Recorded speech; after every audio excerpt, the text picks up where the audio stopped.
Hello and welcome to my YouTube channel.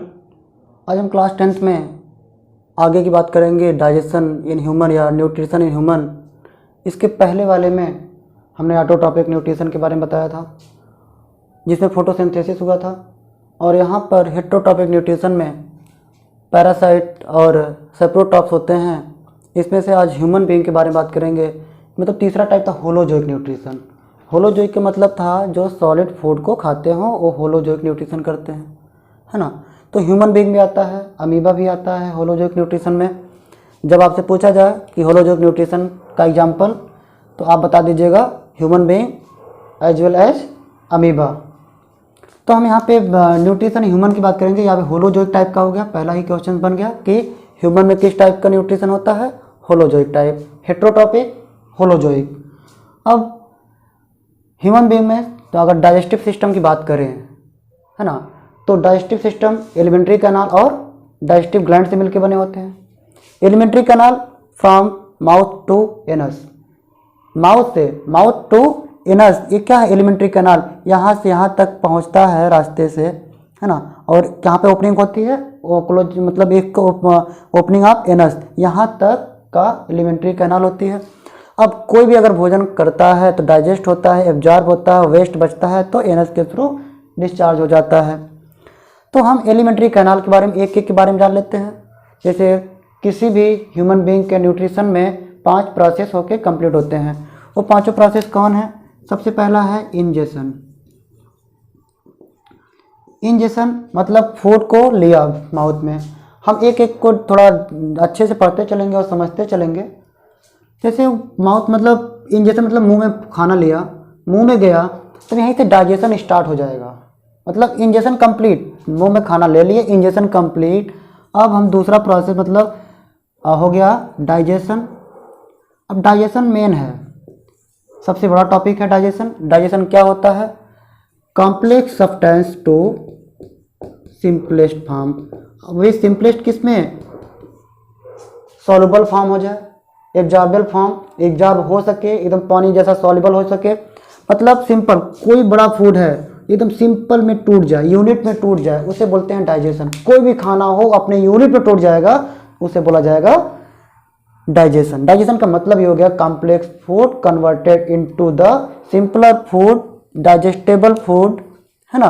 Digestible का मतलब इसमें कई सारे एंजाइम्स इन्वॉल्व होते हैं। वह एंजाइम्स आपके सिलेवरी ग्लैंड से स्टार्ट हो जाएगा, स्टमक में, फिर एंजाइम्स मिलेगा स्मॉल इंटेस्टाइन में, उसकी बात पे कर रहे हैं।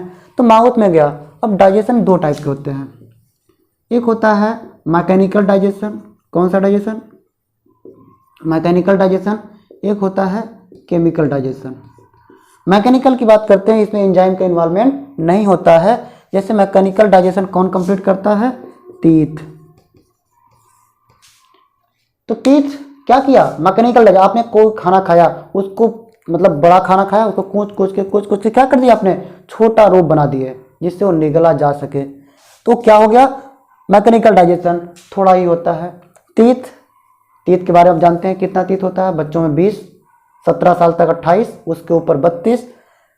4 टाइप के दांत होते हैं जिसको हेटेरोडॉन्ट बोलते हैं, 4 प्रकार के होते हैं, है ना।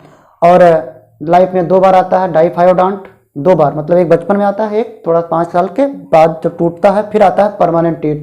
जो बचपन में होता है मिल्क टीथ, टेम्पोररी टीथ, जो बाद में आता है उसको बोलते हैं परमानेंट टीथ, है ना।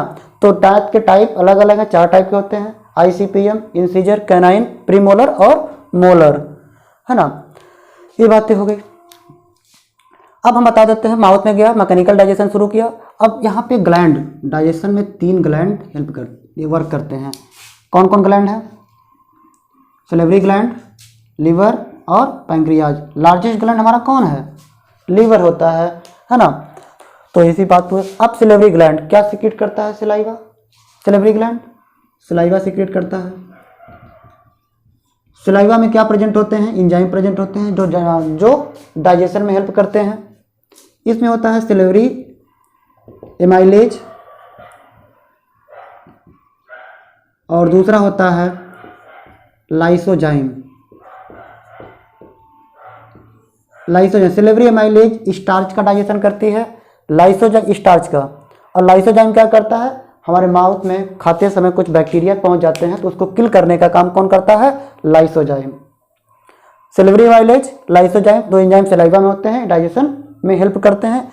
सलाइवा जो सिलेवरी माइलेज है ये स्टार्च का डाइजेशन करेगी। अब जो बचा फूड वो निगल लेते हैं हम, फेरिंग्स के पास आता है।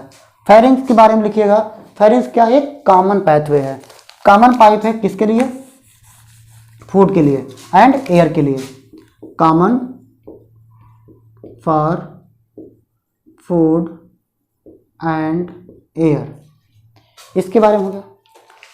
अब मतलब कि इसका क्या मतलब हुआ कि यह ऐसे जगह है जहाँ से फूड भी जाता है, एयर भी जाता है ना। मान लो जो फेरिंग्स है, जब फूड वाले पाइप से, फूड पाइप जिसको कॉमनली बोला जा रहा है, ओइसोफेगस, उससे होकर जाए, क्योंकि हम डाइजेशन की बात कर रहे हैं। अब जैसे एयर चैम्बर, यहाँ पे एयर होता तो कहाँ पहुँचाता, लंग्स में पहुँचाता। फेरिंग्स जैसे एक समय एक ही काम करेगा, हम खाना खाएंगे, निगलेंगे, पानी पिएंगे तो केवल ओइसोफेगस में आएगा, फूड पाइप में आएगा। सांस ले रहे हैं मतलब उस समय ये बंद हो जाएगा, एपिग्लॉटिस से ढक जाता है, सांस लेते समय ये खुल जाता है और चला जाता है लंग्स में एयर, और जैसे फूड हम निगलते हैं तो ढक जाता है एपिग्लॉटिस से, एपिग्लॉटिस और फेरिंग्स से होते हुए ओइसोफेगस में फूड आता है।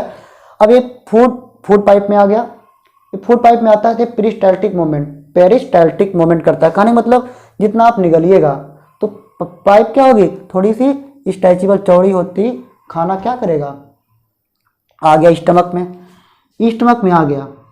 अब फिर यहाँ में बात ध्यान दीजिएगा कि ओइसोफेगस में डाइजेशन नहीं होता है, नो डाइजेशन अकर इन ओइसोफेगस, कोई डाइजेशन। और डाइजेशन स्टार्ट कहाँ से हुआ, माउथ से हुआ, सलाइवा से हुआ, है ना। अब स्टमक पहुँच गया, स्टमक में फिर डाइजेशन होगा। इसमें स्टमक में gastric juice, gastric gland present होते हैं और गैस्ट्रिक जूस सिक्रीट करता है, और यहीं पे HCl सिक्रीट होता है। HCl क्या काम करता है, जो माइक्रोब्स यहाँ बच गए स्टमक में आ गए, माइक्रोब्स को किल करने का काम कौन करता है, HCl। इसका pH होता है 1.8, ज़्यादा एसिडिक होता है, बहुत ज़्यादा एसिडिक होता है। जितने जर्म बचे हैं स्टमक में उसको किल करेगा कौन, HCl करेगा। स्टमक में पेप्सिन एंजाइम होता है, रेनिन होता है, ये दोनों क्या करते हैं, प्रोटीन का डाइजेशन करते हैं, ठीक। और प्रोटीन का डाइजेशन कर लिए, बचे क्या, हल्का फुल्का कार्बोहाइड्रेट डाइजेशन यहाँ हुआ था, कार्बोहाइड्रेट, और यहाँ पे प्रोटीन का डाइजेशन हुआ, पेप्सिन रेनिन, इसको एक्टिव करता है HCl, है ना। उसका थोड़ा डाइजेशन हुआ। डाइजेशन का मतलब क्या, बड़े फूड छोटे में कन्वर्ट हो रहे हैं। अब मेन डाइजेशन जहाँ सबसे ज़्यादा डाइजेशन होता है उसका नाम है डुओडेनम। आप लिख लीजिएगा कि maximum digestion occur in small intestine. Small intestine का कौन से पार्ट में होगा, डुओडेनम में होगा, ठीक है। क्यों होगा, क्योंकि देखिए लार्जेस्ट ग्लैंड यहाँ पे लीवर भी है, पैंक्रियाज भी है। लीवर के अंदर गॉल ब्लैडर होता है, गॉल ब्लैडर में क्या होते हैं, बाइल जूस बनाता है लीवर, स्टोर होता है कहाँ पे, गॉल ब्लैडर में बाइल जूस सिक्रीट करेगा। बाइल जूस कहाँ पे आएगा, ओइसोफेगस, पैंक्रियाज और गॉल ब्लैडर का दोनों का डक्ट एक ही जगह ओपन होता है जिसको बोला जाता है हेपेटो पैंक्रियाटिक डक्ट, और वही एक ही जगह को ओपन होगा। बाइल जूस का फंक्शन होता है इमल्सिफिकेशन करना। क्या काम होता है, फंक्शन होता है इमल्सिफिकेशन करना। इमल्सिफाई मतलब होता है लार्ज फैट को छोटे फैट में कन्वर्ट करना, लार्ज टू स्मॉल फैट। बड़ा फैट था उसको तोड़ नहीं पा रहा, तो उसको कौन तोड़ेगा, बाइल जूस। बाइल जूस जो आप फूड खाते हैं, बाइल जूस ही उसको तोड़ता है। अगर बाइल जूस सीक्रेट नहीं होगा तो फैट का डाइजेशन नहीं हो पाएगा। और बाइल जूस एक ऐसा डाइजेस्टिव मतलब डाइजेशन करने वाला जूस है जिसमें कोई एंजाइम नहीं होता है। बाइल जूस में एंजाइम नहीं होता है, ध्यान दीजिएगा। अब जो छोटा फैट बचा उसको अभी और डाइजेशन होना है। कब तक डाइजेशन होगा, जब तक वह अपने यूनिट में नहीं टूट जाता है। यूनिट का मतलब कार्बोहाइड्रेट, कार्बोहाइड्रेट टूटेगा किसमें, ग्लूकोज में, फैट फैटी एसिड ग्लाइसरॉल, और प्रोटीन अमीनो एसिड में। कुछ भी खाइए वो अपने यूनिट में टूटना चाहिए तभी डाइजेशन कंप्लीट होगा। अब जैसे जो बच गया फैट, पैंक्रियाटिक जूस में ट्रिप्सिन, क्या क्या होते हैं इसमें, ट्रिप्सिन, ये प्रोटीन का डाइजेशन करेगी। और यहीं पे होते हैं पैंक्रियाटिक, एमाइलेज भी प्रेजेंट होता है जो बचा खुचा आपका कार्बोहाइड्रेट है उसको डाइजेस्ट करा देगा। और इसी में होता है लाइपेज, वो क्या करेगा, जो स्मॉल फैट है इसको तोड़ करके fatty acid plus glycerol, fatty acid plus दिख रहा होगा ग्लाइसरॉल, ये यूनिट है किसका, फैट का। अगर मान लीजिए प्रोटीन को तोड़ेगा तो किसमें, अमीनो एसिड में, कार्बोहाइड्रेट को ग्लूकोज में, ग्लूकोज यूनिट है, जैसे हमारे बॉडी का यूनिट होता है सेल, उसी तरह से इनका भी प्रोटीन का यूनिट है अमीनो एसिड। सबसे ज़्यादा डाइजेशन डुओडेनम में। अब जो बचा इंटेस्टाइन है, इंटेस्टाइनल जूस सबको डाइजेस्ट करके यहाँ तक कंप्लीट डाइजेशन हो जाएगा। स्मॉल इंटेस्टाइन में ही डाइजेशन कंप्लीट, वाटर बचेगा। फूड आया इसके पास, किसके पास, लार्ज इंटेस्टाइन के पास। लार्ज इंटेस्टाइन के 3 पार्ट होते हैं, स्मॉल के भी 3 होते हैं। डुओडेनम जैसे स्टमक से निकला सी शेप का होता है, और डुओडेनम से लीवर लगा होता है, पैंक्रियाज लगा होता है। डुओडेनम के नीचे जेजुनम, इलियम, डाइजेशन कंप्लीट। उसके बाद आता है लार्ज इंटेस्टाइन, जो पहला पार्ट है उसे सीकम बोलते हैं, दूसरे को कोलोन बोलते हैं, और तीसरा रेक्टम। ये तीनों मिल करके क्या बनाए, लार्ज इंटेस्टाइन।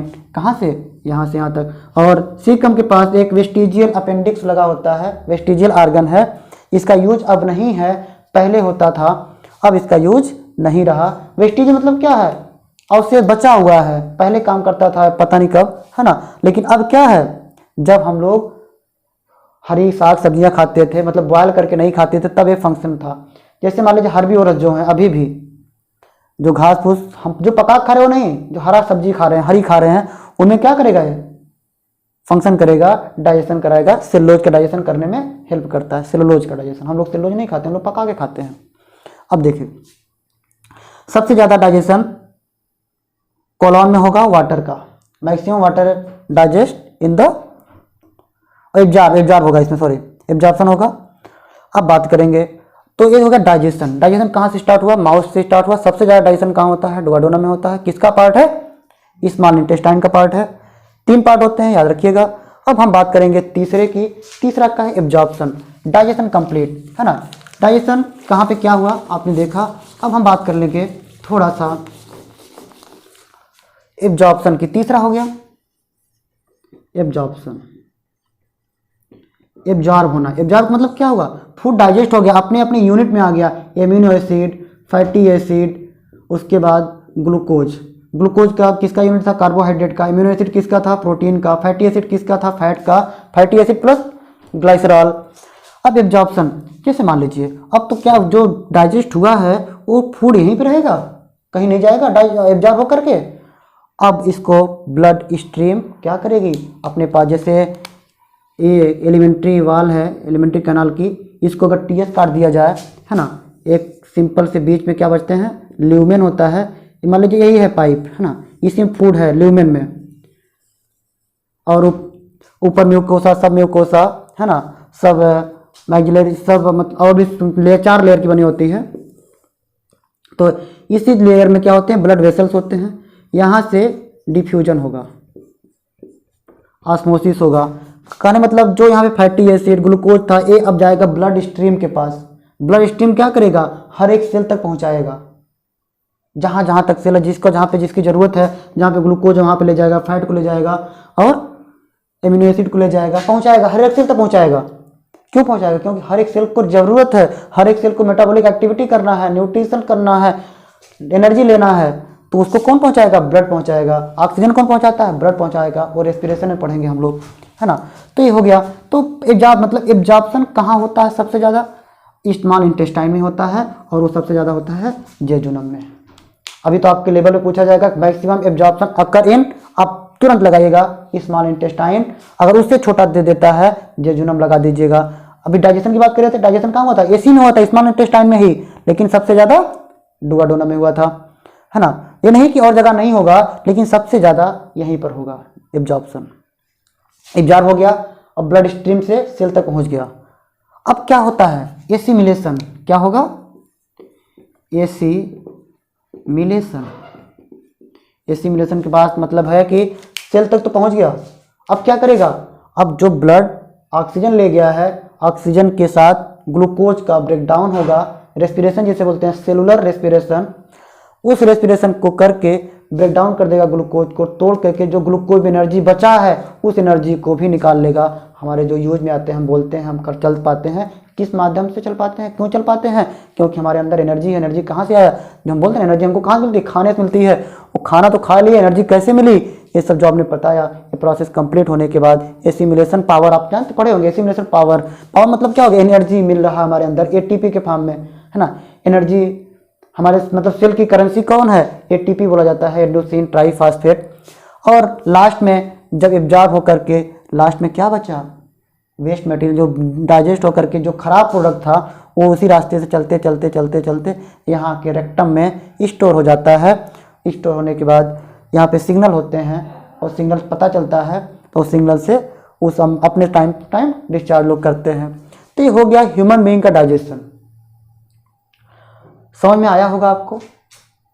तो आज यहीं पे हम इसको ख़त्म करेंगे, फिर आगे इसके बाद का टॉपिक होगा रेस्पिरेशन, फिर उसके बाद का टॉपिक होगा ट्रांसपोर्टेशन, तो उसको हम धीरे धीरे करके पढ़ेंगे। एक बेसिक हम बता दें, क्लास 10 के ही लेवल की बता रहे हैं, तो एक इंट्रोडक्शन और इसमें जो जो था इंजेक्शन से लेकर के इजेक्शन तक जो जो था हमने बताया। आई थिंक आपको समझ में आया होगा।